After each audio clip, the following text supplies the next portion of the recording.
Bismillahirrahmanirrahim. Në emër të Allahut, mëshiruesit, mëshirëbërësit. Falenderimet dhe lavdrimet padyshim që i takojnë Allahut, krijuesit të gjithësisë. Ndërsa salavatet dhe selamet qofshin mbi vullën e pejgamberëve, Muhammed Mustafa sallallahu alaihi wasallam, mbi familjen e tij të pastër, mbi shokët e tij besnik dhe mbi të gjithë ata të cilët e pasojnë rrugën e tij deri në ditën e gjykimit. Assalamu alaikum wa rahmatullahi wa barakatuhu. Paqja, mëshira dhe bekimet e Allahut qofshin mbi ju. Të dashur teleshikues të televizionit Koha, mirë se po takohemi përsëri në podcastin Reflektime Ramazani, për të ndarë me ju tema dhe mesazhe frymëzuese përgjatë këtyre ditëve të muajit të bekuar të Ramazanit. Dhe ne duke ditur se muaji i bekuar i Ramazanit është i mbushur me ibadete të lloj-llojshme. Ndërto është edhe arritja e lumturisë shpirtërore, të cilën ne sot do ta bisedojmë këtë temë me profesoreshën tonë të nderuar Halime Ibrahimi Shasivari, profesoresh në medresen Isabeu Paralelja e vajzave në Tetov. E nderuara profesoresh, mirë se na erdhët. Mirë se ju gjeta. Profesoresh, a do mund të na njoftoni pak më shumë në lidhje me temën të cilën jeni përcaktuar ta ligjëroni përpara shikuesve tanë në lidhje me shpirtin dhe veprat e njeriut, si dhe lumturinë gjatë muajit të bekuar të Ramazanit. Bismillahirrahmanirrahim. Falënderimet i takojnë Allahut fuqiplot, Zotit të gjithë botrave. E falenderojmë Allahun dhul xhelal për gjitha mirësitë të cilat na jep. Ja arritëm, elhamdulillah, edhe këtë vit ta presim këtë muaj, këtë musafir të dashur për neve, edhe për gjithë besimtarët arë në mbanë botës. Urojmë momentin juve, Elma, tua uroj këtë muaj të bekuar, po edhe gjithë besimtarëve të jetë për hajër, e dim se e presim me shumë dashuri, me shumë kënaqësi, dhe normal, ajo që na gëzon është përkushtimi jonë që e bojmë ibadeti përkushtuar Allahut fuqiplot. Ne në Ramazanin e presim me shumë mall, duke u nisë edhe nga këshillat e pejgamberit sallallahu alaihi wasallam, ku edhe sahabët bashkë me pejgamberin sallallahu alaihi wasallam e kanë prit këtë muaj me shumë vullnet, me shumë dashuri, po mbi të gjitha edhe me shumë përgatitje. Gjatë muajit Ramazanit ne e dim se edhe pse ibadeti qendror, ta quaj kryesor, është agjerimi, ne këtë muaj e mbushim me ibadete të lloj-llojshme, me ibadete të ndryshme, po kuptohet ato të cilat janë specifike të Ramazanit, njëherë është e para agjerimi. Dhe kjo është ajo sfida e re, duke e ditë se ibadeti tjetër që është namazi, që besimtari e ndjek për gjatë tërë vitit, 5 kohë në ditë, do të thotë 5 herë në ditë, dhe këtu është ajo lidhja e fuqishme që e mban besimtari me Allahun, ndërsa Ramazani, me qenë se është një musafir që na vije një herë në vit, e presim, kuptohet me më shumë mall edhe dashuri. Agjerimi në muaj të Ramazanit është i përcjellur edhe me faljen e namazit, ku të them një taç apo një bukuri e veçantë që i jepet namazit në Ramazan është edhe namazi i teravis, i cili elhamdulillah edhe në vendet tona kryhet me shumë përkushtim, me shumë dashuri, duke pas mundësi që ta bëjmë edhe në përgjami, si përgjinin mashkullore, si përgjinin femrore, duke e ditë se vetë namazi i teravis, pra është një ibadet special, specifik, i veçantë për besimtarët në këtë muaj, duke dashur Allahu dhul xhelal që t'i shtoj mirësitë tona. Ne si musafir që jemi të rregull, sidomos unë këtu e shfrytëzoj këtë moment të fillimit, ta falenderoj edhe televizionin Koha, ku jemi, e cila me punën e vetë të palodhshme ndër vite, vazhdimisht, po sidomos edhe në Ramazan me përkushtim të veçantë i dedikohet edhe i jep hapësirë të mjaftueshme besimtarve musliman, ibadeteve, dhe ja edhe ky program emitimi reflektimet do të thotë e Ramazanit që organizohet edhe këtë vit, e lusë Allahun të ketë shumë sukses edhe të jetë i pranuar nga ana e besimtarve tonë, nga ana e teleshikuesve tonë, ashtu siç ka qenë për çdo vit. Ne Ramazanin e përjetojmë me si një projekt shumë madhështor dhe në kuadër të kësaj, ne si ligjërues thash, si musafir të rregullt që jemi në këtë shtëpi, gjithmonë vijmë para asaj dilemës se jemi në temat e Ramazanit edhe ti trajtojmë temat, elementet që kanë të bëjnë me sabrin, me durimin, me agjërimin, me Ramazanin, me sadakatul fitrin, me zekjatin dhe gjithçka që është shumë ngusht i lidhur për këtë muaj. Po unë sot, duke u nis nga shumë faktor, nga realiteti i jetës së përditshme, nga ajo që ne e takojmë për çdo ditë, vendosa që sot të vi me një temë pak më ndryshe, jo se kjo temë është e anashkaluar në Kur'an edhe në hadithet e pejgamberit edhe në jetën tonë, po mund të them ndoshta disi më pak e treguar dhe e përfolur për shkak të vetë natyrës së saj që e ka më specifike, çështja e shpirtit edhe lumturisë. Lumturisë shpirtërore që të them është një synim i çdo njeriu, pavarësisht rrugës të cilën ai e zgjedh, se si mendon njeriu si do të arrijë tek lumturia. Andaj, ndoshta shkaku kryesor që më ka nxit që t'i qasem kësaj teme është pikrisht një moment që njerëzit, në përgjithësi njeriu, anon duke e kërkuar lumturinë në faktorin material. Dhe disi, sidomos viteve të fundit, më duket se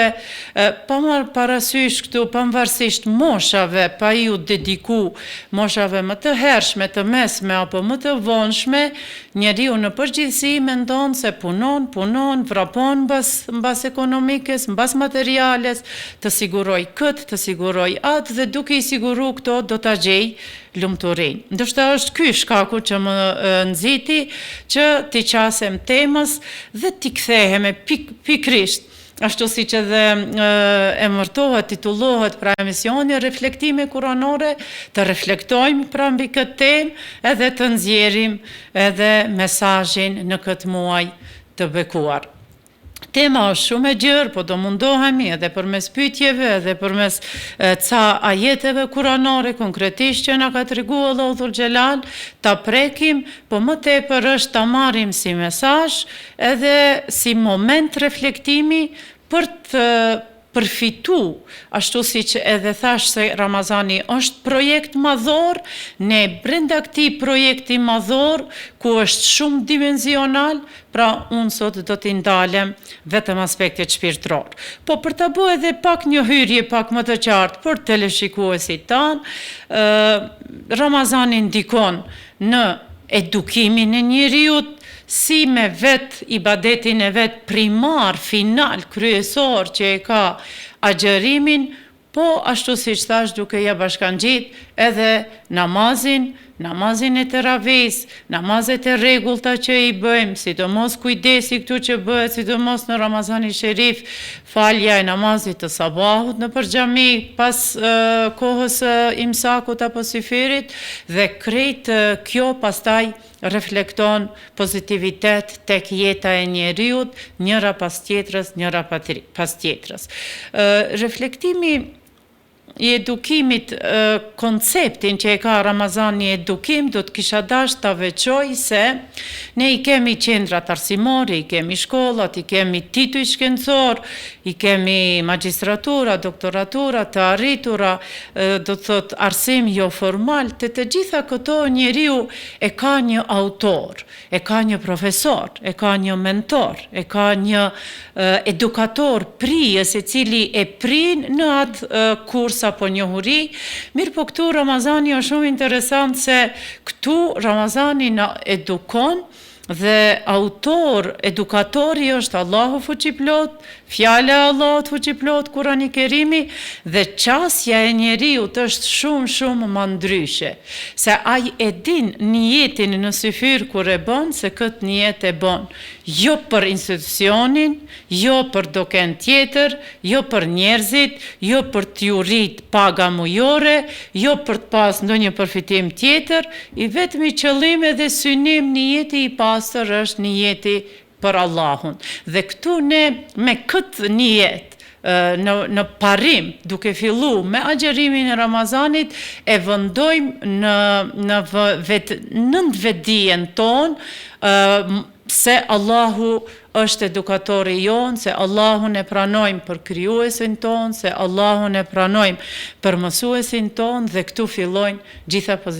pozitivitetet tona, të cilat pasojnë pastaj edhe reflektojnë edhe në vepra tjera për të cilat i bëjmë në vazhdimsi në Ramazan, dhe prej të cilave nuk lodhemi fare, përkundrazi kërkojmë të bëjmë edhe më shumë, e lusë Allahun dhul xhelal, edhe ky Ramazan të jetë për ne kështu i frytshëm, reflektues, me shumë pozitivitet, si tek vetvetja jonë, po ashtu edhe për familjet tona, edhe për shoqërinë tonë. Faleminderit shumë për këtë shpjegim kaq të bukur dhe të thellë. E nderuara profesoresh, a mund të na thoni se cilat janë llojet e shpirtit dhe çka duhet të dimë ne më shumë rreth shpirtit? Kurani Kerimi, ashtu si thash, tema e shpirtit është pak më e veçantë, edhe diçka që jo se njeriu nuk e ka hulumtu, jo se njeriu nuk e ka kërku, po është e vërtet kuranore fetare se ne shumë pak dim për shpirtin. Dhe ja pikrisht edhe sot, duke u përgatitur unë për këtë prezantim, në shfletimin e materialeve rreth shpirtit, ne hasim shumë punime, shumë tema, sidomos do të kisha pas dëshirë këtu që në fillim ta ceki edhe temën e djetarit tonë të njohur që është Ibn Qayyim el-Jauziu, që e ka një libër me titullin Shpirti, po edhe ku libri diku përmban mbi 200 fleta, duke tentu në thojza gjithmonë,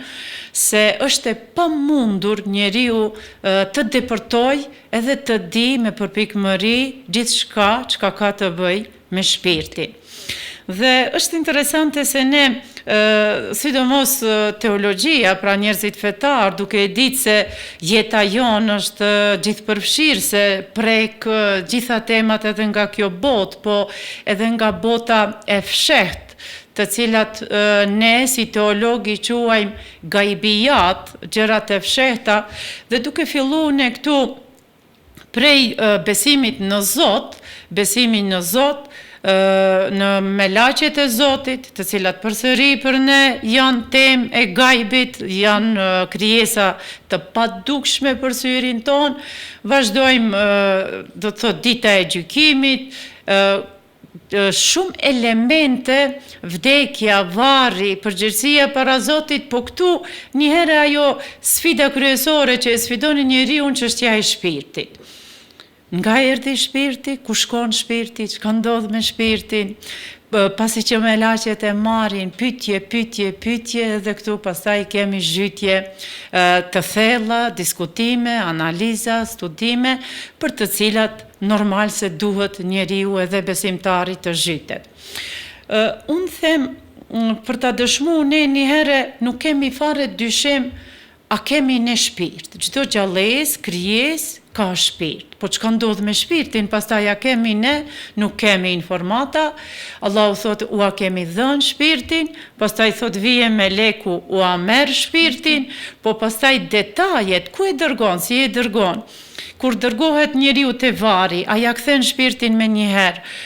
dikush thot kthehet me njëherë, dikush thot kemi hadithe kutsi, dhe gjithmonë ne mund të përgjigjemi vetëm me tekste, argumente kuranore, po jo të themi se jemi kompetent të zhytemi në këto tema, edhe të themi me saktësi se po, filon momentin, këtë moment, këtë minut, erdi shpirti, erdhen melekët, erdi kjo, pra janë tema të gajbit edhe njeriu kështu duhet t'i pranoj. Unë vetë si teologe ndër vite, kjo çështje kur thellohemi, normal sa më shumë të thellohesh në një temë, aq më shumë të lindin edhe pyetjet. Mirë po, ne kemi ajetin kuranor dhe rastet prej kohës pejgamberit, ku kanë shku mushrikët në Medinë te jahudit dhe kanë thonë kanë dash ta kapin Muhamedit sallallahu alaihi wasallam me një diçka që ai nuk e din, dhe jahudit duke e ditë nëse ato kanë pas shpallje të mëhershme, ato ju referohen, thonë nëse ju doni vërtet ta dini a është Muhamedi alayhis salam pejgamber apo jo, pyeteni këto pyetje. Dhe njëra prej atyre pyetjeve është edhe prej kur është shpall ajeti kuranor të yeseluneke anir ruh. Në surën Isra të pyesin ty për shpirtin. Kuli ruhu min rabbi wa ma utitu min ilmi illa qalila. Thuaj, ju dini shumë pak për shpirtin, dhe kjo është ajo, ato që deri tash unë i ceka. Të thot, Allahu thot ua kemi dhënë shpirtin, do të marrim shpirtin, dhe me këtu përfundon njeriu ndarja e tij nga shpirti, dhe ne e quajmë këtë person, këtë njeri të vdekur prej atij momenti ku trupin e tij e marrim, e rregullojmë, e qefinosim ashtu siç e dim dhe dërgojmë në varr në tokë ashtu siç jemi të mësuar me rregullat e fesë, ndërsa ku shkon shpirti, çka ndodh me shpirtin, nuk e dim. Po ajo që ne derisa jemi gjallë, jo se nuk e dim, thash gjithmonë mos përsëritem, e dim atë që na ka mësuar Kurani dhe tekstet, argumentet e haditheve kutsi të pejgamberit sallallahu alaihi wasallam. Ajo që ne e dim në jetën tonë derisa jemi, raporti jon që është ajo që është pjesa më e ndihshme tek njeriu është çështja e shpirtit. Dhe sado që njeriu në botë të arriturat e veta, në aspekt material, në aspekt të postit, të famës, të vlerave të kësaj bote, përsëri çështja që më tepër njeriu e prek është çështja emocionale, është emocioni, është dashuria, është lumturia, është respekti, është familja, është sinqeriteti. Pra këto janë ato temat shpirtërore të cilat edhe shumë shpesh ne ngelim edhe nuk dim t'i definojmë. Andaj unë them, kemi një lehtësim të madh se Allahu dhul xhelal këtu në Ramazan e bën që besimtari ta ndjej këtë. Ndonjëherë edhe fjalët apo logjika e jon është e tepërt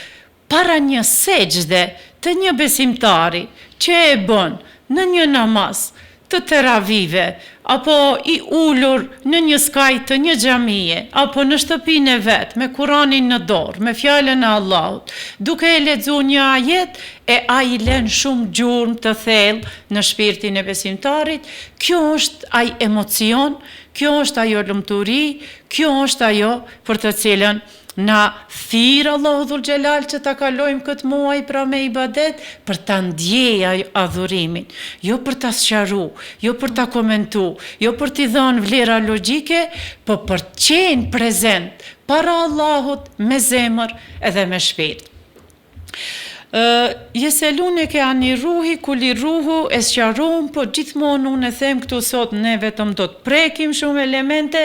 Ajo që është sfiduese sot për mua në këtë temë, e kemi surën kuranore, pra surja Fajr, e cila ndodhet në gjuzin e fundit të Kuranit, edhe emrohet me surën Fajr, dhe pikrisht kjo sure me ajetet e saja që përfundon na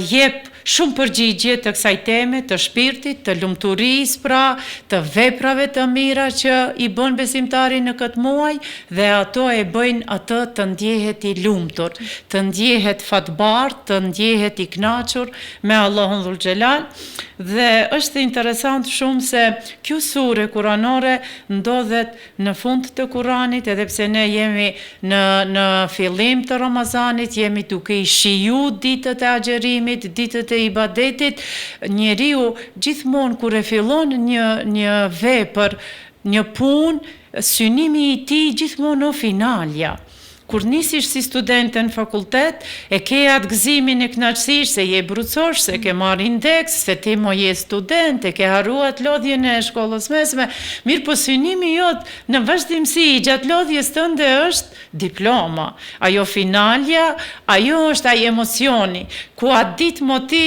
nuk do të kujtojsh as lodhjen, as pas gjumësin, as ato momentet vështira të përgatitjave për provime që i ke pas, po ajo diploma ty të bën krenar, si ti ke arrit me mund. Dhe pikrisht Ramazani është kjo ndjesi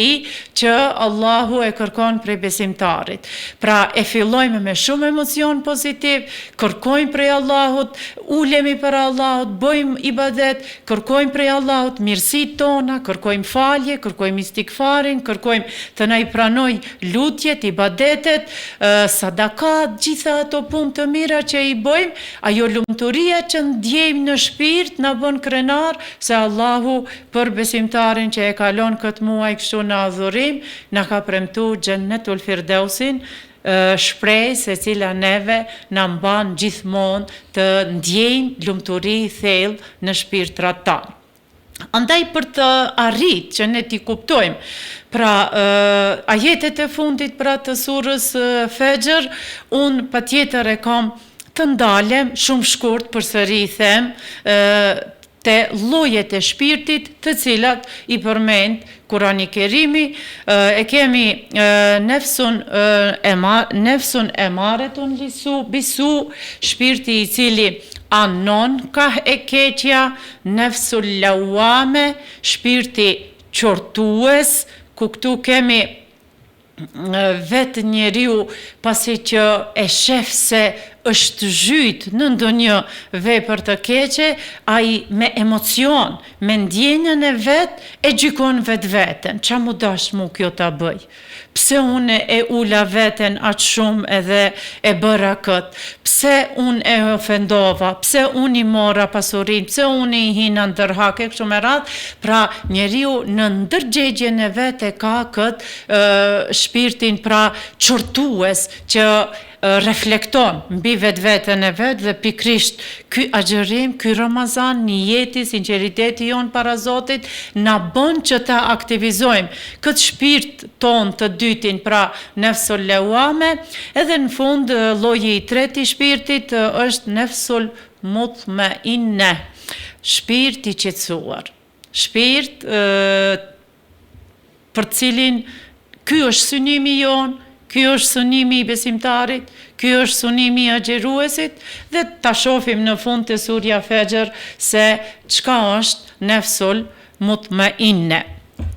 Të gjitha ato ne për hir të kohës po mund t'i përmendim vetëm me shpejtësi, do të thotë se këto janë të ajeti i parë, pra inna nefse le emaretun bisu, e kemi ajetin në sure Jusuf, ajeti 54,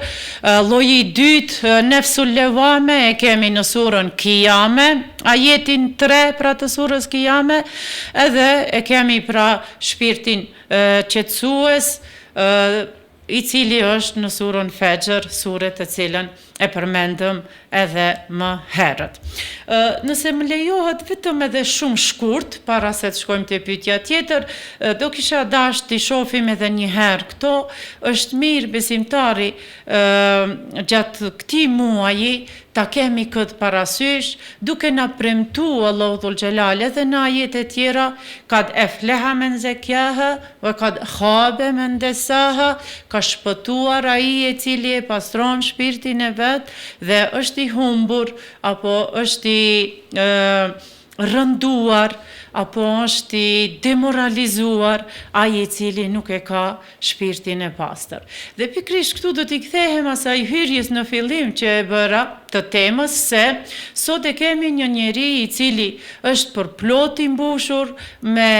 status shoqëror, me aspekt material, me punë, me poste të larta, me çështje materiale të situara si në aspektin e shtëpisë, veturës edhe kështu shumë kushteve tjera, por nëse i mungon qetësim shpirtëror, ai nuk ndjen rahati. Andaj edhe unë doja t'i qasem pra kësaj teme, që ta shfrytëzojmë këtë muaj të rahmetit, këtë muaj të Allahut, që ne të përfitojmë në këtë fushë. Unë do kisha dash të përmendi këtu, ne vetëm ka disa ditë, shumë shkurt më duket, nuk ka as shumë ditë, që përjetuam një tërmet shumë të fuqishëm këtu, ne, besimtarët e këtyre trevave, dhe besoni se unë duke fillu si cili person, pavarësisht vendin ku ka qenë, e ndjem këtë dridhje të fuqishme, dhe ishte moment që ne gjithmonë themi, po me ndodh kjo, unë e boj këtë, unë i shpëtoj fëmijët, unë e shkoj nga kjo, po ishte moment që ne shtangëm në vend, edhe unë personal për vete flas, isha në shtëpi, shumë afër derës, dhe shtanga për një moment e s'kisha mundësi dhe hapësira ta zgjati dorën ta hapi derën. E ku mbet mo të mendoj, të shkoj apo të shpëtoj ndokend, besoj se kështu pa përgatitje dhe kështu është njeriu, nuk kemi ne fuqi,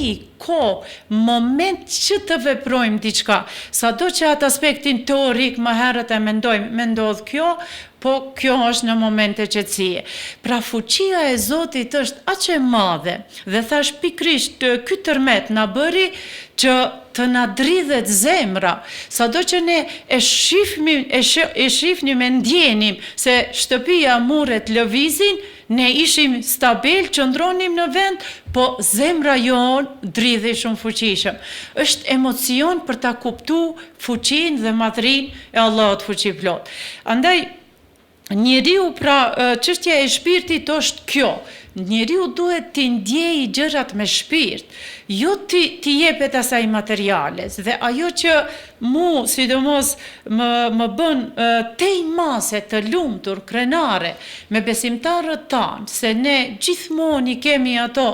në ndihmë të dinit të Allahut, të fesë të Allahut, të nevojave njerëzore, po sidomos në këtë muaj shpirti i besimtarit është shumë më i bardhë, shumë më i qiltër, sado që ai para muajit Ramazanit të jetë i zhytur në lëshime, nuk du t'i them edhe gjunahe, janë ato gabime, jemi njerëz, ndonjëherë harrohemi, fokusohemi në gjëra tjera më tepër, po ja që Ramazani, niyeti jon, agjerimi jon, përkushtimi jon, dëshira e besimit, adhurimit ton të sinqert që e kemi ndaj Allahut, na bën të jemi shumë bujar, shumë krenar me dinin ton, shumë të përkushtuar në ibadetin ton, dhe unë thom o Zot, na mundëso që këto vepra tona të jenë edhe shkak që të jemi edhe banor të xhenetit. Kjo është ajo qëllimi final i joni edhe i gjithë umetit anembar botës, inshallah. Përkundër asaj se ne kemi, do të thotë, shpirtra shumë të pastër, përsëri agjerimi e bën njeriu të reflektojë mbi atë se ja kemi agjeruar tër ditën, dhe në momentin e iftarit besimtari bashkohet me lutjen, me duan e gjithë umetit, dhe ne duke e ditë gjendjen e muslimanëve anë mban botës, po ajo që në ditët e fundit edhe viteve të fundit na shtrëngon shpirtrat edhe zemrat tona, kuptohet janë me muslimanët në Gaza, për të cilët ne vazhdimisht bëjmë dua, po sidomos nuk duhet t'i harrojmë, edhe nuk do t'i harrojmë edhe tash në iftaret tona, në momentet e duave, lutjeve tona që i bëjmë Allahut fuqiplot. Andaj do të kisha dash të jap një këshill edhe një mesazh edhe këtu, që këto lutje tona t'i shfrytëzojmë. Është shumë e pëlqyer që sofra e iftarit të shtrohet pak më herët, të ulemi rreth sofrës dhe të shfrytëzojmë këto momente për lutje dhe për dua, për përkushtim, për adhurim Allahut fuqiplot, duke i ditë se i kemi momente ku pranohen lutjet tona, dhe njëra prej atyre lutjeve patjetër duhet të jetë kadef leha men zekjaha, që Allahu të na mundsoj përmes ibadetit ton, pra veprave tona, të pastrojmë edhe shpirtrat tonë, inshallah. Profesore, unë do doja të ndaleshim pak edhe tek përfitimet, apo cili është përfundimi i një shpirti të pastër, të themi. E vërtet, gjithë kjo hyrje e temës edhe shtjellim dhe trajtim nuk do të kishte pas atë vendin e vetë, si kur ne mos e përfundojmë me mënyrë apo mesazhin përmbyllës, gjë të cilën thash edhe unë e lash dhe ti kthehemi, ti dedikohemi pra surës Fajr dhe ajetit e saj të fundit që na jep këto mesazhe. Njëherë kjo sure është shumë e mbushur me betime në fillim. Vel fajri wa layalin ashr wa shaf'i wal watr, edhe kështu me radhë. Betimet Allahu në Kur'an i përdor shumë, siç e kemi edhe te suret të cilët besimtarët tonë, teleshikuesit tanë kanë më të njohur, vel asr, pasha kohën, pasha mëngjesin dhe ja këtu vel fajr. Ne i dim prej namazeve tona që i kemi salatul fajr, salatul zuhur, pra salatul fajri është namazi i sabahut dhe ja këtu Allahu pra në këtë sure e emron me surja Fajr, po edhe betimin e bën me vel fajr pasha mëngjesin. Pasha 10 netët që janë, pasha 10 netët, këtu kemi dietar të cilët ka mendime që thonë këtu kemi të bëjmë me 10 netët e Dhulhijhes, që janë 10 netët e para 9 deri ditën e Arifes dhe dita e 10 që është dita e parë e Kurban Bayramit, po ka mendime se këto janë edhe 10 netët e fundit të Ramazanit, vlerat të cilat ne e dim se në këto 10 e fundit e kërkojmë edhe natën e Kadrit, duke e fillu prej 21, 23, 25 dhe 27, ku kemi argumente më të shumta se mendojmë se është nata e 27 dhe pastaj nata e 29 ku e kërkojmë. Kështu që pavarësisht a është ky betim në lidhje me ditët e Dhulhijhes të Kurban Bayramit, pra si që e dim se ne i kemi edhe ato janë momente të veçanta pra të haxhilerëve të cilët gjenden në Mekën në qavën e ndershme dhe ditën e Arifatit në Arifat, apo kanë të bëjnë me 10 netët e fundit të Ramazanit Sherifit, e rëndësishmja se neve Allahu na tërheq vërejtjen, se betimi gjithmonë është se është diçka shumë me vlerë, dhe këtu Allahu na tërheq vërejtjen, edhe betimi që bëhet me vel fajr, pra namazi i fajrit, ajo që më bën shumë krenare, që ne e dim se në Ramazan, ndoshta jashtë Ramazanit ka momente që neve mund të na ik falja në kohën e vetë namazit të sabahut, po në Ramazan një gjë e tillë nuk ndodh, duke e ditë se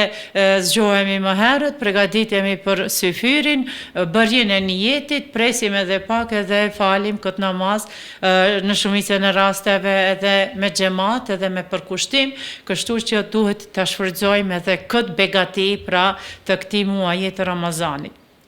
Pastaj në brendin e surës vazhdohet duke na përkujtu Allahu Dhul Xhelal dënimet të shumë popujve, përmendet populli i Salihut Themudi, përmendet populli fisi Ad që ka qenë fisi i Hudit alayhis salam, përmendet Musau dhe Firaun dhil Autad dhe ashpërsia e tij. Është interesant emocionet kuranore të ajeteve kuranore ku na bartin, se ne kur themi ndonjëherë, po ne unë thash se do flas për shpirtin, po e preka edhe këtë, edhe këtë, edhe këtë. Pikrisht është kjo, ajo mësim i ajeteve kuranore ku nuk mund të sqarosh një gjë pa mos prek edhe shumë elemente tjera. Ndoshta ne shumë shpesh ne themi, po mirë, hoxha nisi për këtë, tregoi profesori, teologu, pra, e pastaj na tha gjëra tjera, ti po cilës do fush ti referohesh, qoftë informatikës, qoftë mjekësisë, askush nuk mund të zhytet drejt në shprehje, në temë, pa mos bërë një hyrje duke ditë se opinioni i gjerë nuk është i specializuar në atë fush që ti njeh gjitha termet, gjitha çështjet, andaj pikrisht edhe Kurani kështu pra na unë e thom, na bën një përkundje të lehtë shpirtërore, unë kështu e ndjej, përkundje. Pra, me të vërtetë është përgdhelje, se betohet në diçka shumë të vlefshme, na përkujton se ka pas edhe njerëz shumë të ashpër, na përkujton se ka pas edhe njerëz jo falënderues ndaj dhuntive, ndaj mirësive të Zotit, dhe si kanë përfunduar mirësitë e tyre. Pastaj përmenden dita e gjykimit, përmendet momentet e njerëzve lakmues mbas kësaj pasurie, përmendet se si Allahu një ditë do të na rreshtoj në saf që i takojnë pra ajetet të ditës së gjykimit, dhe pastaj këtu kemi disa ajetet të cilat nuk do t'ju ndalem për fat keq se s'kam kohë, po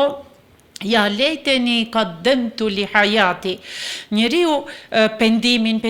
që ne shumë shpesh e përmendim, njeriu në dynja duke u dhënë pas lumturive dhe kënaqësive tjera, shpesh edhe nuk ka kohë të pendohet. Po që se ai ulet pak me një reflektim, me një soditje, me një meditim pak më të thellë, ai e shef vetë se është gabim. Mirë po nuk e bën edhe këtë. Atëherë, ky pendim do t'i vi njeriut, ja lejteni qaddamtu li hayati, sikur unë të kisha bë diçka për këtë jetën time. Po cili është ai moment që Allahu thot njeriu e shpreh, si cili njeri, pavarësisht çfarë punë ka bë. Kur është ai moment kur para ti do të shfaqet xhehenemi dhe me ashpërsinë e dënimit të tij, atëherë ai pendohet. Ne e dim se kemi njerëz që pendohen edhe në këtë botë. Shembull, nëse ai vitin e kaluar s'ka qenë agjërues, ai më vetëm këtë vit pendohet. Sa mirë unë si vjet kënaqem, agjëroj, sa mirë unë si vjet falem. Si e kom lënë unë më herët Ramazanin pa agjëru, nuk e di si e kom lënë namazin pa falë kështu me radhë. Do thot momentin që besimtari e shijon atë ibadet, ai atëherë ka një pendim për të kaluarën që nuk e ka bërë, dhe atëherë Allahu i përmend edhe ca elemente pra për ato që pendohen, po ajo që ne do t'i përgjigjemi pyetjes nderuara Elma, që ma bëre, ja ejetuhen nafsul mutmainne, i kthehemi shpirtit të qetë. Dhe është interesant këtu se neve Allahu na thirr me këtë emër. O ti shpirt i kënaqur, o ti shpirt i qetë. Sado që njeriu Ramazanin mund ta filloj me shumë strese, me shumë shqetësime, qofshin ato të natyrës